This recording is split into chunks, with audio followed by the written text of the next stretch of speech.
अब बच्चे हैं, बड़े हो गए हैं, शादीशुदा हो गए हैं, तो अब वो नहीं चाहते कि हम उनके साथ रहें। इसलिए मतलब उन्होंने बेटे ने स्पष्ट कह दिया था, अब मेरे पास कोई ऐसा सहारा नहीं। बस एक बार को ख्याल आया था कि ऐसी ज़िंदगी तो नहीं चाहिए ही नहीं है। ऐसी ज़िंदगी ऐसा तो भगवान करे ना कि ऐसे जीने से अच्छा तो मर जाना अच्छा बेहतर है, क्योंकि नमस्कार, मेरा नाम है अरुणेंद्र कुमार और आज मैं आया हूँ स्वीट होम मायका।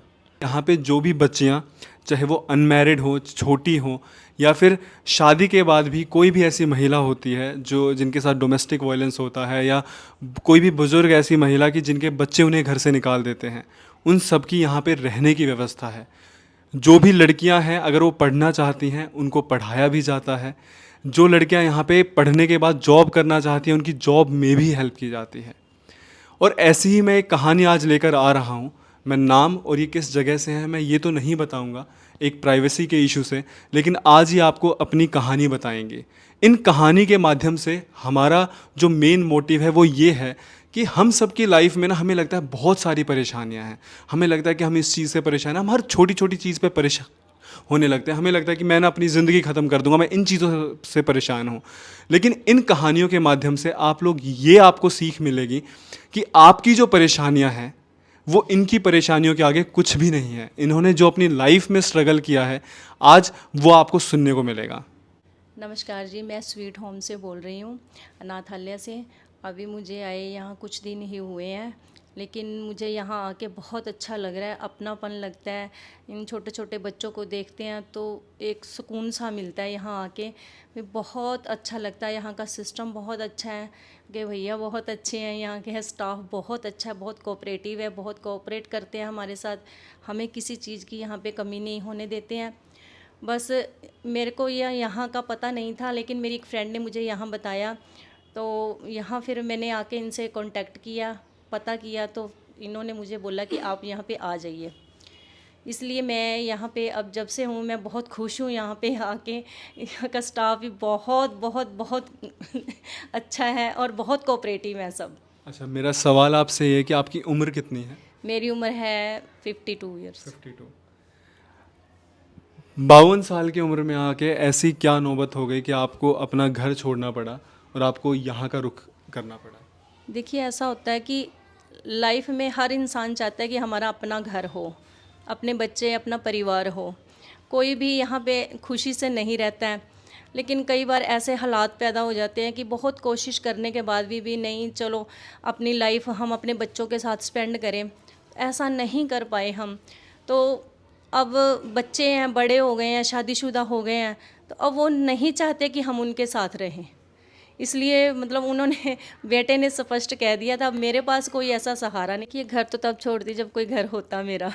जब मेरा कोई घर ही नहीं है, तो बस ये है कि बच्चों की जिम्मेदारियां थी, वो निभाई मैंने। अब जब बच्चे बड़े हो गए हैं, अपने आप जोगे हो गए हैं, तो वो आपके हस्बैंड? मेरे हस्बैंड नहीं है। तो आपके मतलब बच्चों ने क्या बोला आपको? आपने उनकी शादियां वगैरह उनकी हो गई या नहीं हुई? देखिए, बेटी तो ससुराल में है, जॉइंट फैमिली में है। अच्छा। उनकी फैमिली जॉइंट है, लेकिन बहुत करती है। अब मैं उस पर भी बर्डन नहीं डाल सकती। बेटी के घर में नहीं रहना अच्छा लगता मेरे को, वहाँ रहने से अच्छा है मैं यहाँ रह लूँ। और बेटा आपका? बेटा जॉब करता है, अपना अकेला रहता है, वो तो रखता नहीं है। बेटा मतलब अच्छी उसकी जॉब क्या है उसके? वो ब्यूटिशियन की लाइन में है, अच्छा। तो अच्छा कमाता है, और शादीशुदा है, फिर अपना घर उसने, चलाता है, शादीशुदा है, अपने अच्छा घर से शादीशुदा हाँ, है, अपना घर चलाता है। तो उसने आपको रखने से साफ मना कर दिया? जी। तो जैसे आपने बताया कि आपके हस्बैंड को आपका साथ छोड़े हुए, मतलब वो इस दुनिया में नहीं है, उन्हें 13 साल हो गए, तो उसके बाद आपने अपने बच्चों की परवरिश कैसे की? मैंने काम किया, बहुत जगह पे नौकरी करी, फैक्ट्रियों में भी करी, मॉल में भी करी, जहाँ भी होता था करती थी मैं। काम करके मैंने किया, और इन सब में हमारे गुरुजी हैं, उन्होंने मेरा बहुत सपोर्ट किया है। अच्छा, मेरा एक छोटा सा सवाल कि जब आप उन फैक्ट्रियों में या उन जगहों पे आप नौकरी कर रहे थे, तो वहाँ पे आपकी तनख्वाह क्या थी? तनख्वाह तो कम होती थी, लेकिन फिर भी गुजारा होता था। बच्चों को सरकारी स्कूल में पढ़ाया मैंने, तो गुजारा किया। पार्ट टाइम जॉब भी करी मैंने। और दोनों बच्चों को पढ़ा के शादी आपने खुद के दम पे की? जी, खुद के दम पे की। अगला सवाल ये है कि जब आपके बेटे ने ऐसा बोला, तो आपके मन में उस टाइम पे क्या आया था? ऐसा कुछ नहीं आया बस एक बार को ख्याल आया था कि ऐसी ज़िंदगी तो नहीं चाहिए ही नहीं है, ऐसी ज़िंदगी ऐसा तो भगवान करे ना कि ऐसे जीने से अच्छा तो मर जाना अच्छा बेहतर है, क्योंकि दुनिया में इस तरह से रहना, हमारा समाज कहीं ना हमारी जैसी औरतें सेफ़ नहीं है भैया। मैंने बहुत देखी है, मतलब बहुत टाइम देखा है, बहुत कुछ देखा, बहुत जगह पे देखा है मैंने, लेकिन बस फिर उसके बाद यही है कि हम मर भी नहीं सकते, हमारे गुरु ऐसा अलाउ नहीं करते हैं, कहते हैं जो भी हालात है उसका सामना करो। फिर भी मन में एक इच्छा आई कि नहीं, जो जितनी ज़िंदगी है हमें अपना सामना करना चाहिए, उसका जो भी टाइम है डट के मुकाबला करना चाहिए, हार नहीं माननी चाहिए इंसान को। इसलिए सोच के मैं यहाँ पे आई हूँ, चलो अच्छा वक्त निकलेगा, कभी ना कभी तो अच्छा वक्त आएगा, ज़रूर आएगा। और यहाँ पे आके मेरे को इतना सहारा मिला है कि मैं बता नहीं सकती। और यहाँ पे सब कोऑपरेटिव ही हैं, इतने मैम भी अच्छे हैं, स्टाफ बहुत अच्छा है। अब आगे आने वाली लाइफ का तो कुछ कह नहीं सकते, लेकिन इन टाइम की मन को बहुत मजबूत बना लिया है कि जो भी टाइम है ना हंस के गुजारना है हमें। हमारे अपने नहीं बनते, लेकिन ये सारा परिवार हमारा है, ये बच्चे हमारे हैं, ये हमारे साथी हैं, जो महिलाएं, जो औरतें हमारे साथ एक रूम में हम रहते हैं, ये सब मेरा अपना परिवार लगता है मेरे को। अच्छा, जब आपके बेटे ने ऐसा बोला तो क्या उस टाइम पे उनकी वाइफ जो आपकी बहू है वो भी वहीं पे थी, और उनका क्या रिएक्शन था? क्या उन्होंने भी एक बार नहीं बोला? हाँ नहीं, एक बार भी नहीं। नहीं। अगर क्या ज़िंदगी आपको दोबारा मौका दे कि आपको आपके परिवार के पास वापस जाना हो, तो क्या आप जाएंगी? और क्या आपके बेटे बहू को ये पता है कि आप यहाँ पे हो? जी, उनको तो नहीं पता, मेरी बेटी को पता है, बट मैं वापस दोबारा नहीं जाना चाहती। मैं सोशल वर्क में आना चाहती हूँ, मैं इनकी तरह काम करना चाहती हूँ। अनाथ बच्चों के लिए, विधवा बेसहारा औरतों के लिए मैं काम करना चाहती हूँ। इसलिए मैं यहाँ पे आई हूँ कि शायद भगवान कोई मौका दे दे मेरे को ऐसा कुछ करने का, इस काबिल हमें बना दे। तो भगवान पे भरोसा है, शायद वो भी टाइम आएगा। काफ़ी टाइम से चल रहा था, या उन्होंने एक ही बार बोला, या कभी आपको ऐसा लगा कि वो बहुत टाइम से ये चीज़ें बोल रहे थे, या उनका कुछ व्यवहार आपके बच्चे का ऐसा हो रहा था आपके प्रति, और वो कैसे आपकी मानसिकता पे कैसे वो हिट कर रहा है? नहीं, बच्चों की जब तक जहाँ तक बात है, मैंने शुरू से स्ट्रगल किया है अपनी लाइफ में। पहले से हमारे हालात ऐसे थे, लेकिन बच्चे का है कि उन्होंने शुरू से तो ऐसा कभी कुछ नहीं कहा जी। तो अब शादी के बाद उनकी जिम्मेदारियां बढ़ जाती है इसलिए शायद हो सकता है।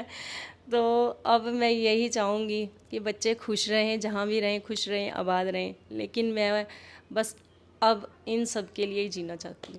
बच्चों के मन में ये सवाल क्यों नहीं आते, जबकि माँ बाप ने उनको जब वो छोटे होते हैं पाल पोस कर? क्या आपके बच्चे के मन में कभी ये नहीं आया कि कैसे मम्मी ने अकेले मुझे पढ़ाया, इस काबिल बनाया? नहीं, कई बार बोलता था सच में, अब मतलब चेंज हो गया ये तो मैं भी समझ नहीं पा रही हूँ, लेकिन शुरू से ऐसा नहीं थे।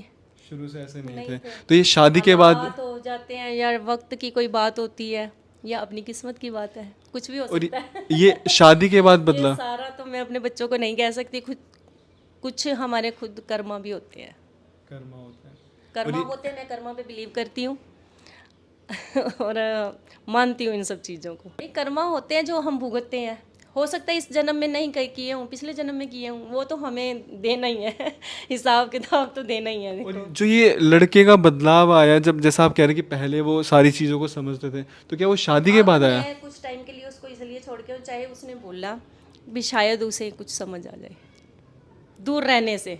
दूर रहने से शायद उसे कुछ समझ आ जाए, और अगर उसको अकल ये लग गई। थोड़ा सा बच्चों को झटका देना जरूरी है। अच्छा, और अगर उसको अकल आ गई तो क्या आप दोबारा जाएंगे वापस उसके पास? नहीं, मैं दोबारा नहीं जाऊंगी, बस मैंने सोचा है कि अब मुझे सोशल वर्क ही करना है।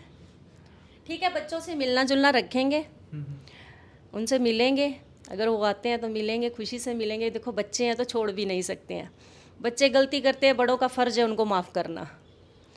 तो अब मैं, लेकिन जो मेरी ज़िंदगी बची है, मैं चाहूँगी कि मैं ये इन बच्चों के साथ, अनाथ बच्चों के साथ रहूँ, इनके लिए काम करूँ, बेसहारा अपनी भाई बहनों के लिए काम करूँ, ये चीज़ चाहती हूँ। जब आप पहली बार यहाँ पे आए, आपने पहला कदम मायका के गेट के अंदर रखा और आपने ये सारा देखा, तो आपके मन में क्या उस टाइम पे सवाल आए? आपको देख के कैसा लगा? मेरे को अच्छा लगा था।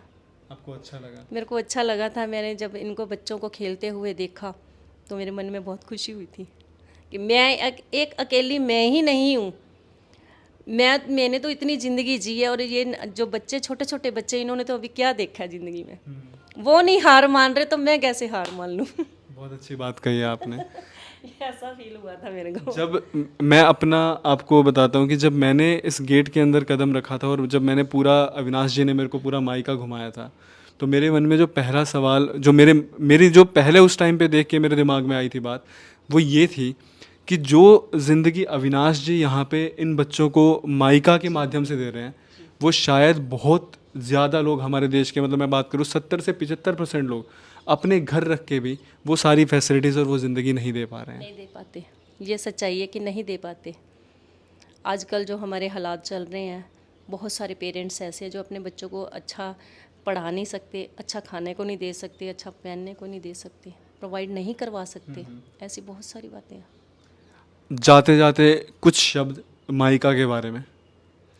मायका एक बहुत बहुत बहुत ही प्यारा है, बहुत रिस्पेक्टेबल है। जो अविनाश जी ने बच्चों के लिए, हम जैसी औरतों के लिए किया है, वो बहुत ही सराहनीय है। उसके बारे में कुछ कोई शब्द नहीं है मेरे पास बोलने के लिए। एक्चुअली क्या होता है कि हम लोग सोशल मीडिया पे आजकल फ्रॉड्स बहुत ज़्यादा होने लगे हैं।